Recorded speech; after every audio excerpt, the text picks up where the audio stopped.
Gloria al Señor. La Biblia dice que Dios creó al primer ser humano, es decir, Adán, del polvo de la tierra, soplando aliento en sus narices y pues fue llamado Adán un ser viviente. Eh, luego Dios le hizo de una de las costillas de Adán, pues una mujer a la cual él llamó varona. Sin embargo, Satanás tentó primeramente a Eva engañándola y ésta dio de comer a su esposo. Y así el ser humano cayó, fue apartado de la gracia de Dios. Es por eso que en la carta a los Romanos, en el capítulo 3 y en el verso 23, el apóstol Pablo escribe que por cuanto todos pecaron, están destituidos de la gloria de Dios. Todos estábamos destituidos de la gloria de Dios. Pero esto no se había escapado de los planes, de los conocimientos, del conocimiento anticipado de Dios. Por eso él había, pues, tenido un plan y por eso escribe el profeta Isaías ahí en el capítulo 7 y en el verso 14. Por tanto, el Señor mismo os dará una señal. He aquí que la Virgen concebirá y dará a luz a un hijo y llamará su nombre Emmanuel. La promesa de Dios anticipaba que Él enviaría a su Hijo, que nacería a través de una virgen.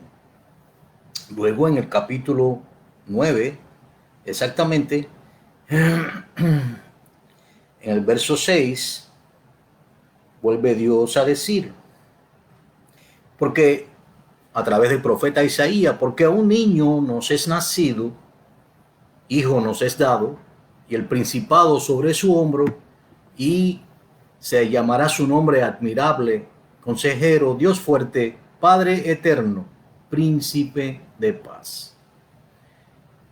Siendo esto así, pues llegado el momento, un ángel se manifestó a María y le advirtió, una joven de Nazaret, y pues se le dejó saber que ella quedaría embarazada del Espíritu Santo y que concebiría de él.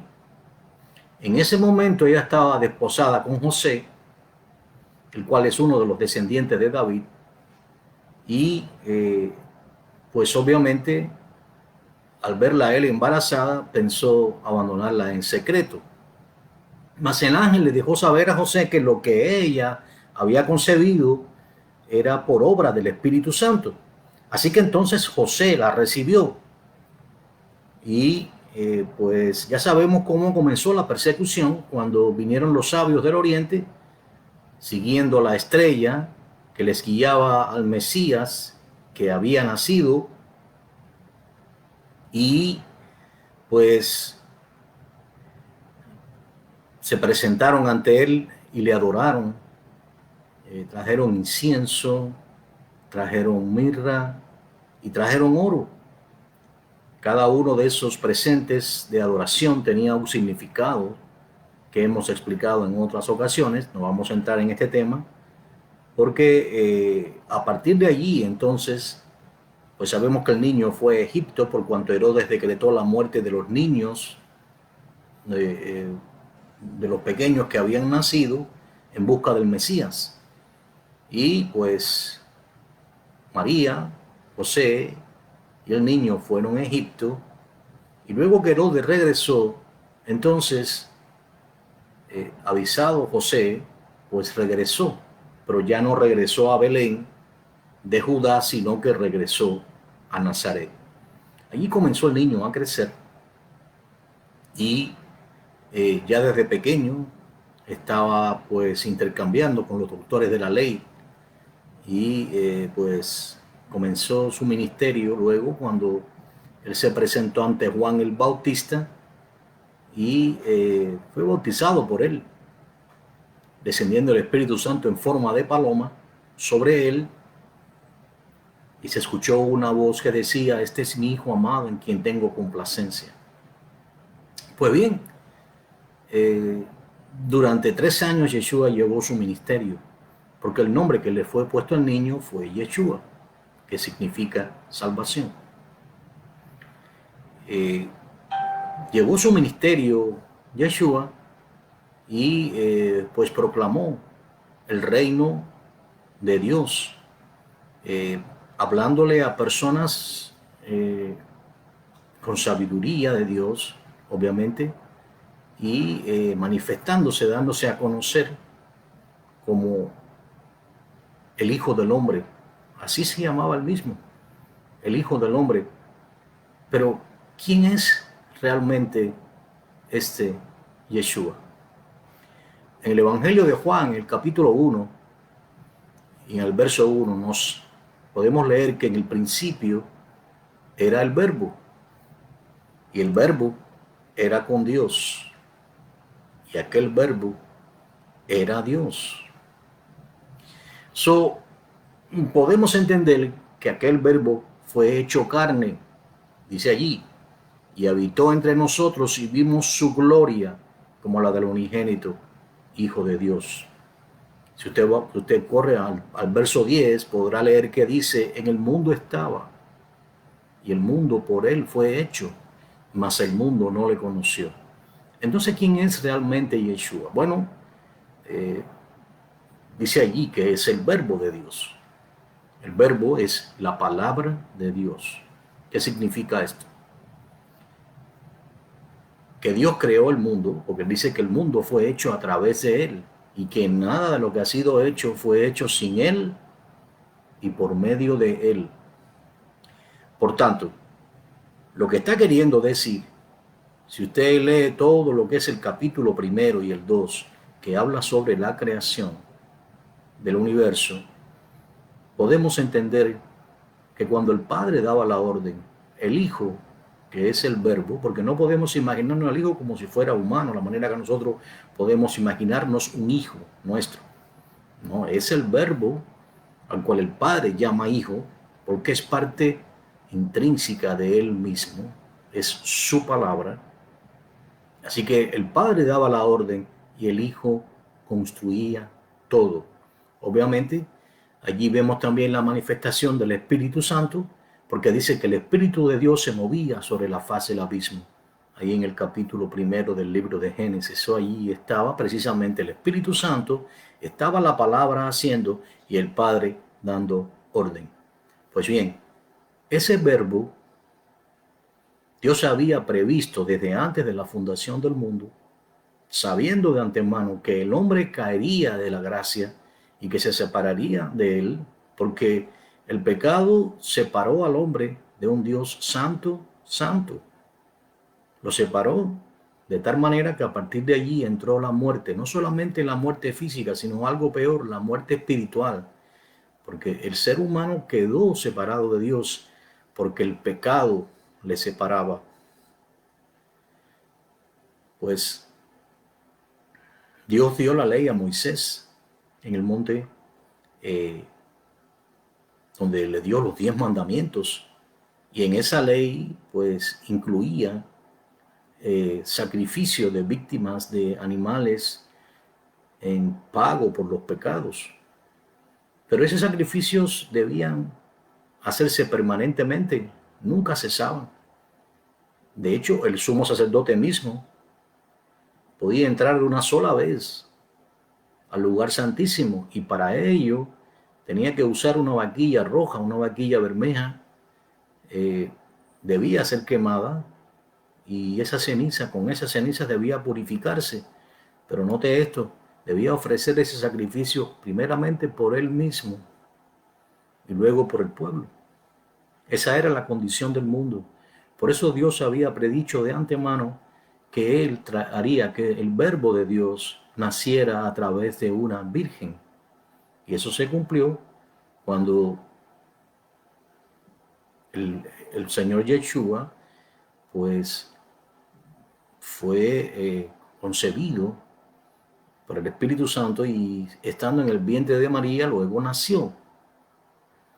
Dice la Biblia, quiero dejar claro esto, que la matriz de María fue rota. Ahí debe dársele fin a este mito de la perpetua virginidad de María.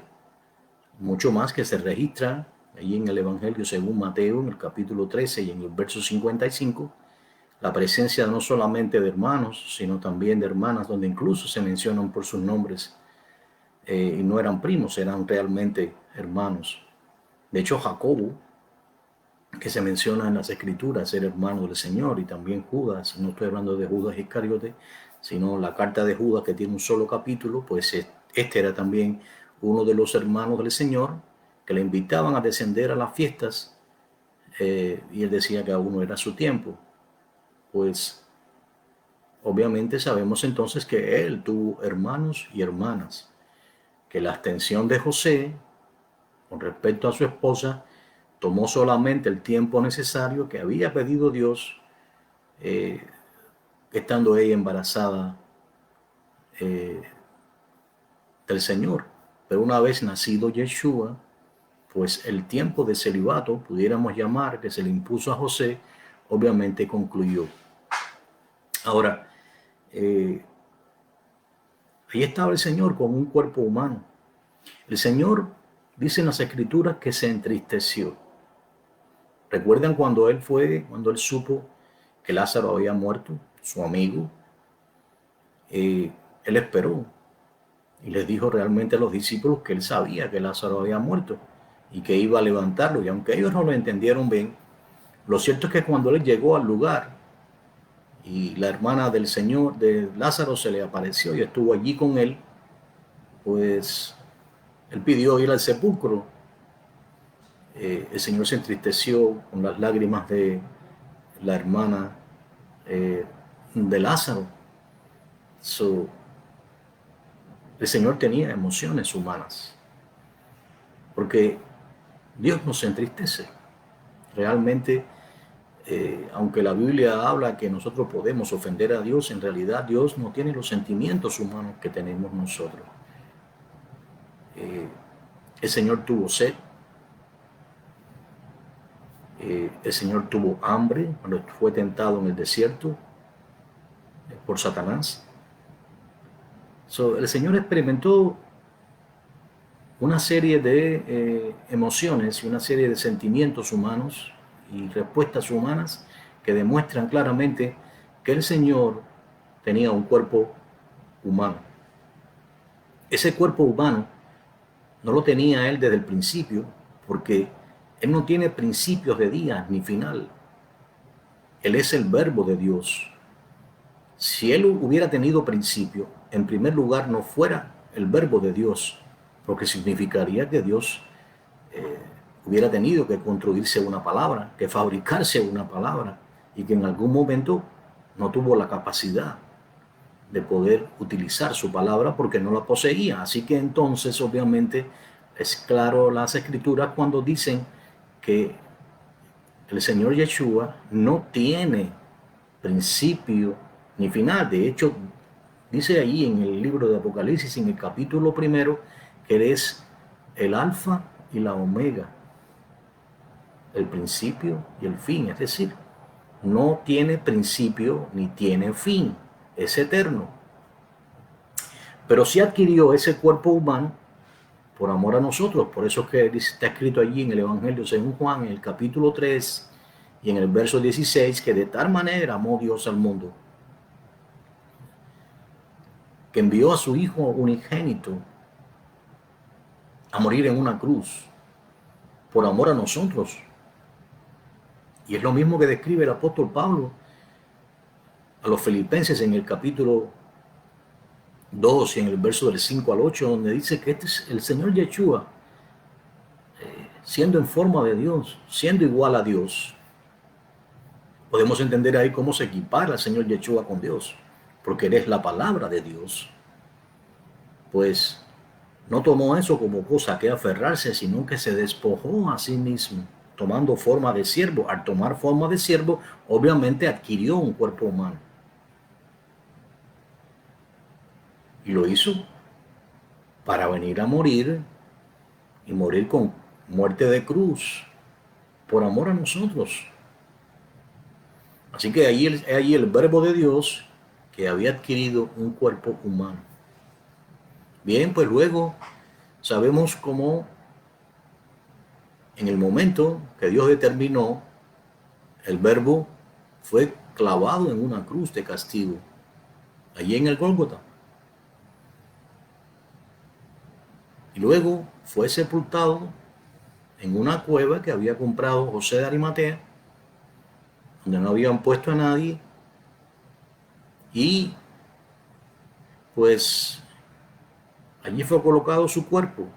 Sin embargo, las escrituras dicen, el apóstol Pedro escribe, que él fue muerto en la carne, pero su espíritu fue vivificado, en el cual fue y predicó a las almas atadas desde los días de Noé. Es decir, descendió al Seol, donde estaban las personas que habían muerto. El Seol estaba dividido en el seno de Abraham, donde iban las personas que habían agradado a Dios. Había un lugar que dividía esa área o ese cubículo de el área llamada infierno, donde estaban las almas que habían despreciado al Señor, y pues les dividía este lugar, un lugar llamado Sima, que es un abismo infranqueable. La parábola de Lucas capítulo 16, verso 19 en adelante nos lo describe claramente. Y allí fue el Señor, en el seno de Abraham, y testificó de su victoria. Pero sin embargo, las escrituras nos dicen que luego de pasados los 3 días, pues fue María Magdalena al sepulcro y halló que la piedra estaba removida. Y entonces pues se le apareció el Señor y ella le adoró. Y fue, le avisó a Simón, Pedro y demás. Y esa misma noche el Señor se apareció a los discípulos. Pero allí no estaba Tomás. Así que 8 días después, por cuanto Tomás había dicho que no creería si no viera las llagas del Mesías, si no viera sus pies horadados, que él no podía creer que hubiera resucitado. Y entonces simplemente el Señor se apareció, pero no entró por las puertas, él entró a través de las paredes. Dice la Biblia claramente que se puso en medio de ellos, estando las puertas cerradas. ¿Qué nos dice eso? Que ya el cuerpo humano que él había adquirido y que había quedado ahí en la tumba, pues había sido transformado y ahora había adquirido un cuerpo glorificado.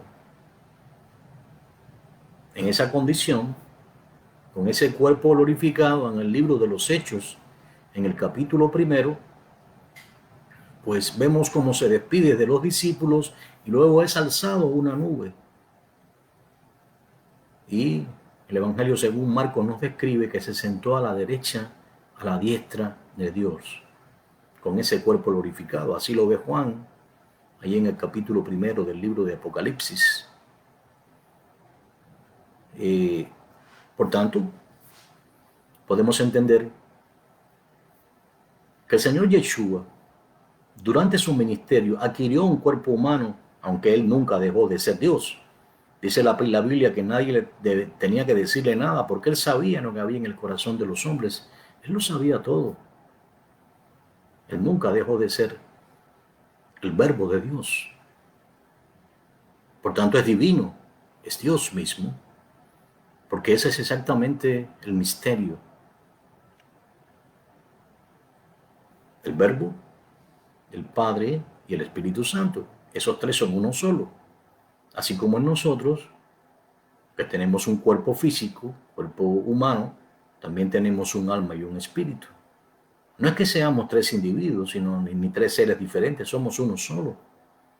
Pero sí, estamos intrínsecamente ligados. Cuando el ser humano muere, el espíritu vuelve al Dios que lo dio, pero el alma va al cielo o va al infierno. Hay una separación. Pues lo mismo es Dios. Dios nos creó a su imagen y su semejanza. Así que el Padre y el Hijo pueden estar juntos volver a separarse y pueden estar en todas partes a la vez. Sin embargo, el Hijo adquirió un cuerpo humano, como decía. Por tanto, a la pregunta que titula este mensaje, ¿es María la madre de Dios? No, no es la madre de Dios, porque Dios no puede tener madre. Él no tiene principio ni final. Para que alguien tenga una madre, tiene que tener un principio, y el principio es cuando nace del vientre de una mujer. El principio es, pudiéramos decir, cuando es concebido.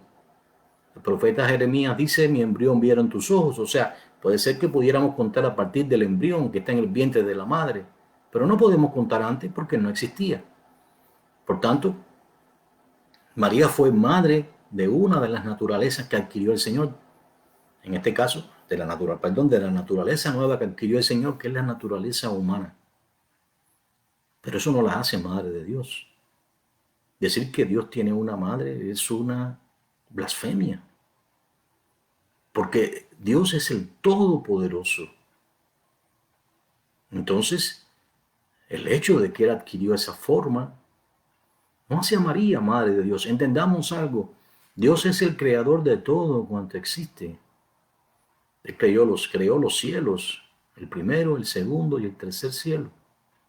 Creó los astros, creó los océanos, creó las estrellas, creó todo. El cinturón del Orión, las Pleiades.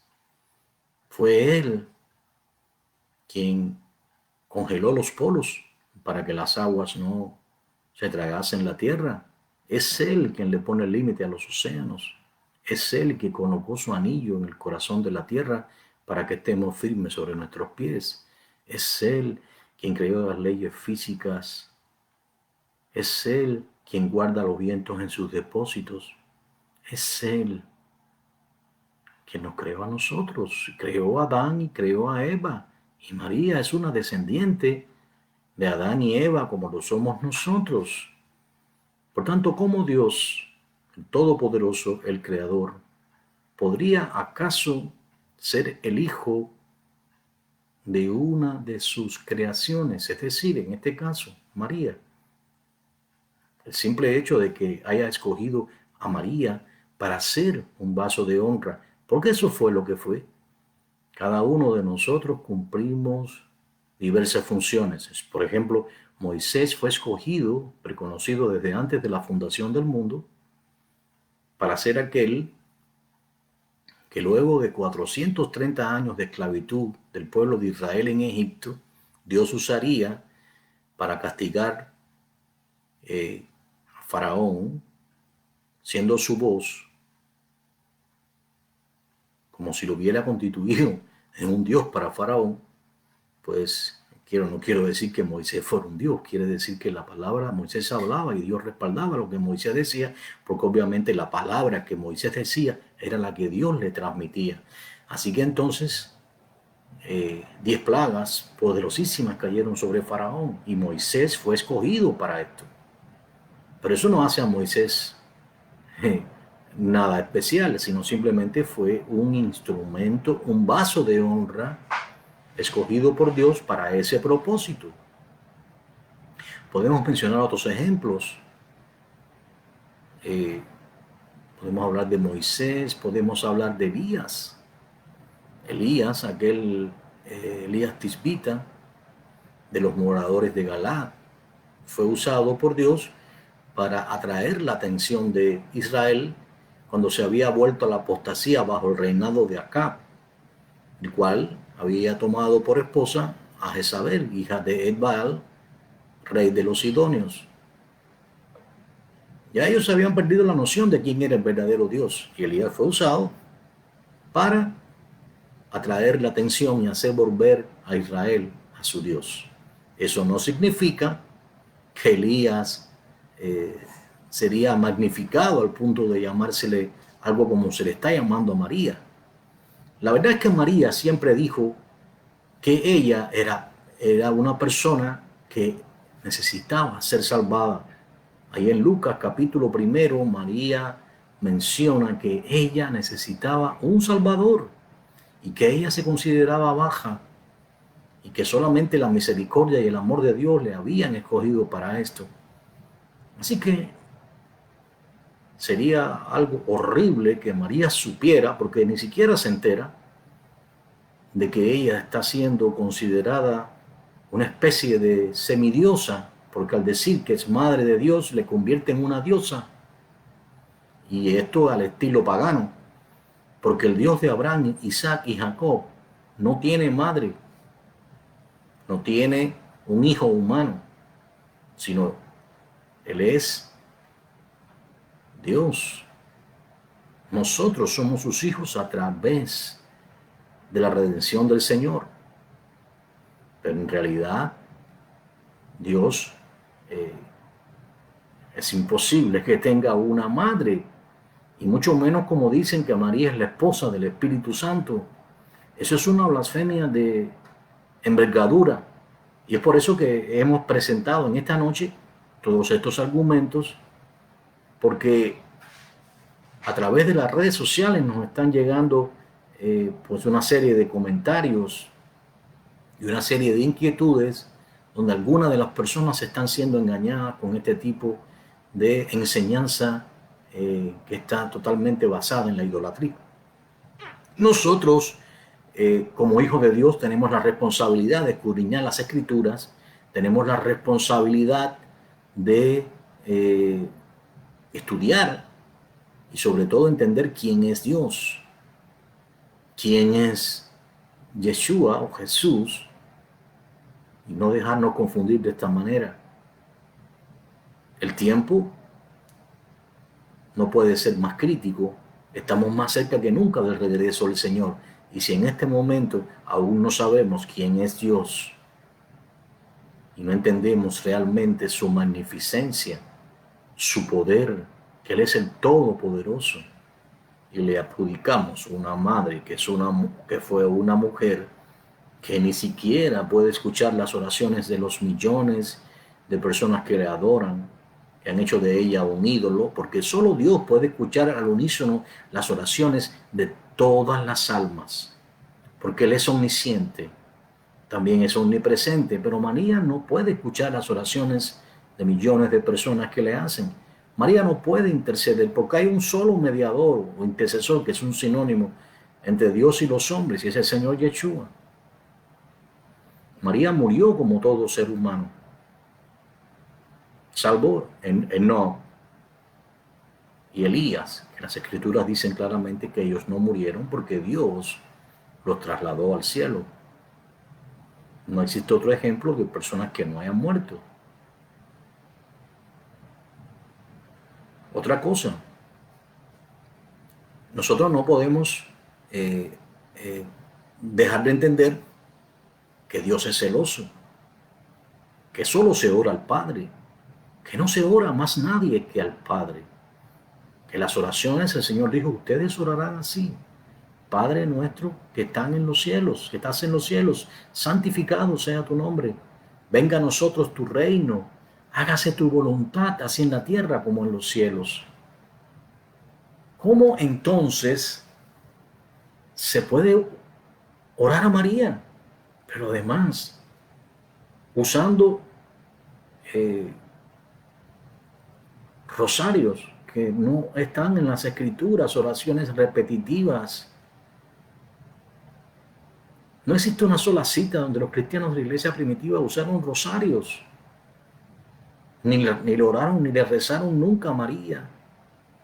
Nosotros tenemos que hacer lo que la palabra de Dios nos ordena, y es humillarnos a Él, es ser celoso con la palabra de Dios, y es enseñarle a otros que este tipo de camino, este tipo de enseñanza, no proviene de Dios, sino del paganismo. Así que, sabiendo que el tiempo del regreso del Señor es más inminente que nunca, estemos apercibidos y busquemos a Dios de todo corazón. Escudriñemos las Escrituras porque en ellas encontramos la vida eterna. Seamos enseñados por el Espíritu Santo y no por los hombres. Así que les agradecemos por este tiempo. y les exhortamos nuevamente a estudiar para que podamos presentar defensa de la esperanza que hay en nosotros. Dios le bendiga. Amén.